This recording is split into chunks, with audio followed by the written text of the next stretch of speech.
Hi guys, you're back with Juzzy. Today we're going to have a look at the installation of relays so that you can slow down the hyperblinking of your aftermarket LED indicators. To give you an example to show you what I'm talking about, if I go to turn my bike on and turn the indicators on, you'll see here that the aftermarket indicators that I've installed are blinking really fast. It's happening on the back and it's happening on the front. Even though the front indicators are standard, so these are 2022, this is a 22-500 Honda Rebel, they're still blinking fast. Now the reason for that is because the draw of current that is happening after installing these indicators as a result of changing to the Diablo fender is because it is drawing a different current than what the standard LED bulb does. So the way you go about fixing that is that you replace the LED blinker relay that is located underneath the tank. There are actually at least two different versions of relays, and the one that you need to use will depend on what year model you've got. I've bought these relays from WeBike Japan, and the good thing about these relays is that they're plug and play. But if you've been watching my videos in the past, you will have seen that I originally bought this one from a well-known Japanese manufacturer called Kojima. They make all sorts of handlebars and aftermarket parts for your Honda Rebel and other bikes. Now, up until around about 2020 or 21, Honda used this sort of plug, which is just a 3-prong sort of rectangular style plug. That simply just plugs into the relay socket, which I'll show you in just a minute, or you might have seen it in my previous videos.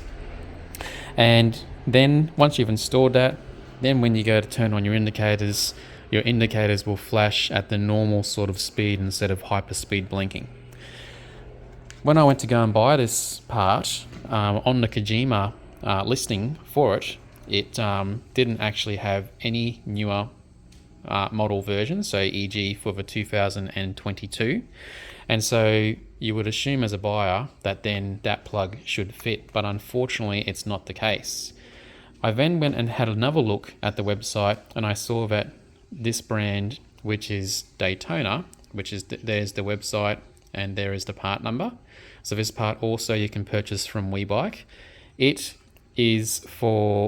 listed as being for the 2021 and up model. So that means that it appears that somewhere in 2021 they changed the plug from a 3-prong rectangular plug to this 8-prong sort of, it's rectangular still, but it's got oval edges. So yeah, let's just sort of call it more of an oval type plug.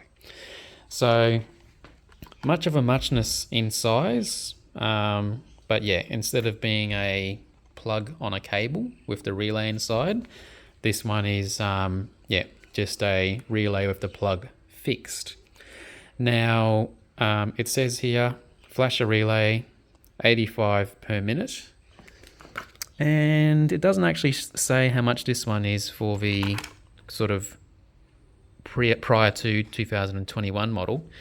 But that will go up on my shelf for an installation on my friend's bike in a couple of weeks' time to slow down, which you would have seen recently. I did the LED install on her bike.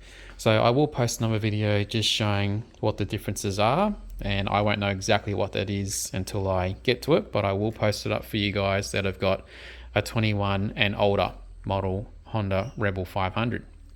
So I don't know if this applies to the 1100 or the 250 or the 300. I don't have the 250 or 300 or 1100. So all you need to do is check out this video, follow the steps that I do, see if when you pull out your standard relay, if you have this sort of plug or another type, e.g. the Kojima plug type, and then just go ahead and order that put it all back together, and then when it turns up, just do it again. It doesn't take that long to do. So yeah, for anyone that was sort of nervous in playing around with a tank, as I was, because I'm a total noob when it comes to motorbike mods, it really isn't that hard. So what we're going to do is, in order to do this mod, we have to start off by removing the two 5mm Allen keys, the bolts that are here. So just go ahead and remove those two. Alright guys, so now that I've used a 5mm Allen key to undo those two bolts, the seat can then simply just raise up and slide backwards. So underneath the factory seat, you've got just this little plastic piece here, and when you go to install the seat to the bike, it just slots in underneath here. So here I've got an example of a hardened kin chrome hex that you can use on an impact wrench, and as you can see, it says H8. So H8 is the perfect size for undoing that bolt. So now that you have the bolt there, you simply just put it in, and just like that, breaks it through very, very easily. So you've got the bolt and the factory washer that's used to keep this part locked into place. So the next thing you're going to do is, this tank is on a fairly hard piece of metal here, and the first time you go to release this on your bike, it will be hard because it's a new bike and everything's sort of quite tight from factory.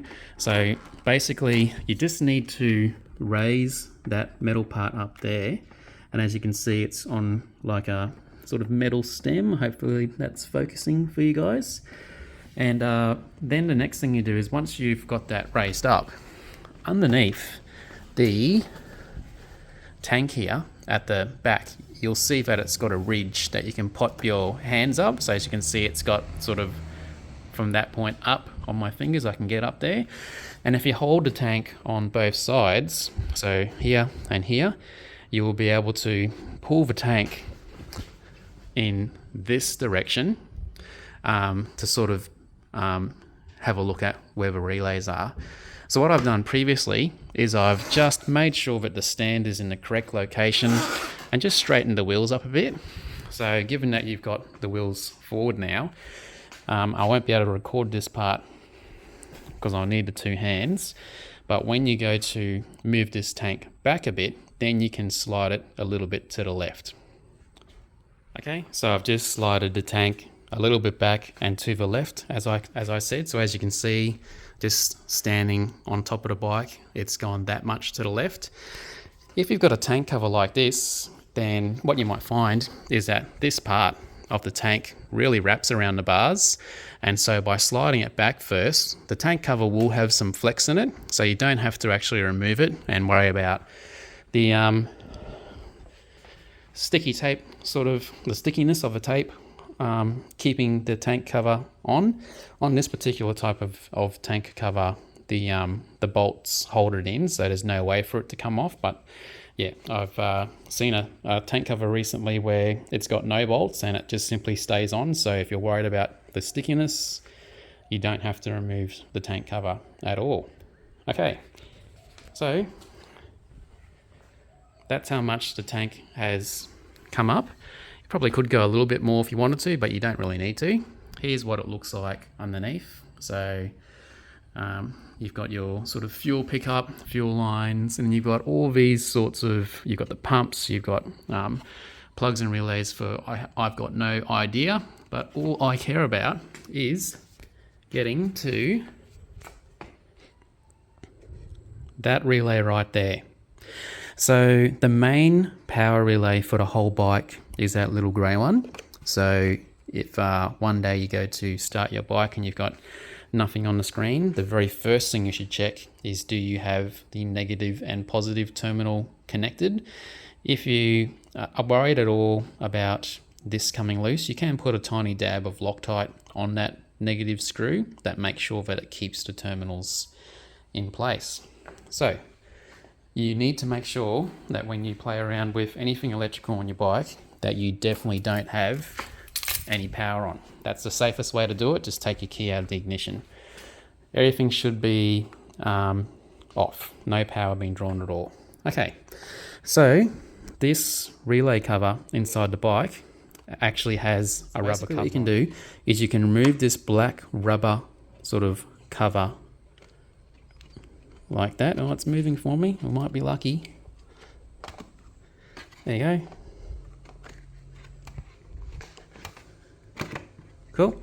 So that's what that rubber cover looks like. As you can see, it's just a rubber jacket to make sure that no water gets into there. It's not connected in any way, so you simply just slide it down. So I'll just set that aside. Just underneath that black plug, you'll see that there is a grey plug down there. So on this right side, so towards the front of the bike, you'll see that there's a little clip. You need to use your hand to hold that clip to separate this black box from that grey plug. So here is the relay. As you can see, it's got the 8-prong oval, rectangular, sort of rounded edged plug on it from factory. And I actually found the easiest way to remove that plug is to come around here on the left side and to use your index finger to push down the clip for the plug. As I was saying, that plug actually comes up to and raises with the wiring harness just above the main power relay. So by pushing your finger down, you can then use your left hand to pull this black box up and out of the way. So here we are. In the packet you receive the Daytona relay itself. If I turn both relays over, well, the first thing you can see is that they are the exact same size. And on the back it's got a clip. Now the factory one has a little rubber clip there. You could remove that and put it on, but you don't have to, because Daytona has been thoughtful enough to give you one spare. So I'll use two hands just to push this rubber piece up into that clip to make it look like so. Look also here on these instructions, it says LED 8-pin Honda. And then I've got no idea what the rest of this stuff says, but I'm sure it says don't do it with the key in the ignition set to on.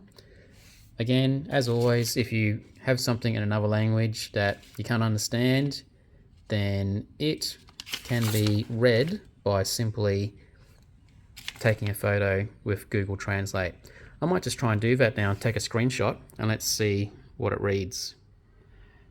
Okay guys, so I will just now pop up the first page with a screenshot to the left from my Google Translate app, and then I'll pop the second page up on the screen. Basically all it was saying is that they confirmed this to work on a 2019, I think it was CB650R. So having a little torch like this certainly makes it easier to see on camera.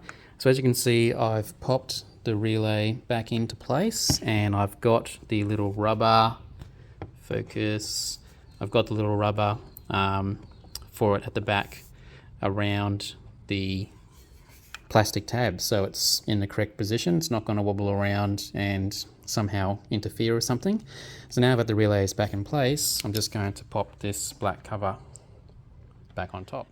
Okay, so that's a lot harder to put the black cover on to prevent any water getting to the relay than it is to actually put the relay in itself. Everything's quite tight in there. So yep, confident that it's clipped in and it's ready to go. So I'm now just going to just quickly test that the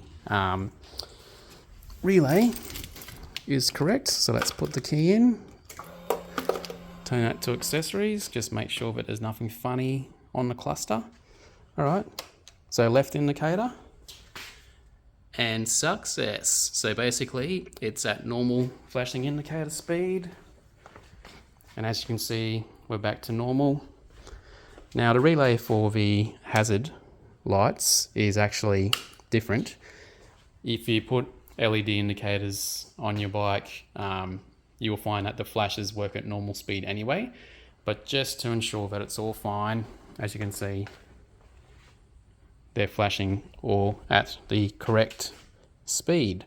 So flash is off, Indicator's off. Let's just check the right run just to be sure. Cool. Everything is good. Alright, so let's turn the indicators off. Let's get that key out. And let's now put the tank back. Tank's back in place with the 8mm hex bolt tightened up. Last step of the procedure is to put this seat in. Just remembering that when you put the seat in, you need to make sure that the front part of the seat goes in first. So underneath, so at the front, underneath the first top metal part, and then finishing off the job with the 2.5mm hex at the back of the seat. Seat's back on, guys, and now the bike is back to looking quite beautiful. So now I don't have to worry at all about the blinkers looking pretty ridiculous as they blink very quickly. It's blinking at the standard rate that the bike is supposed to.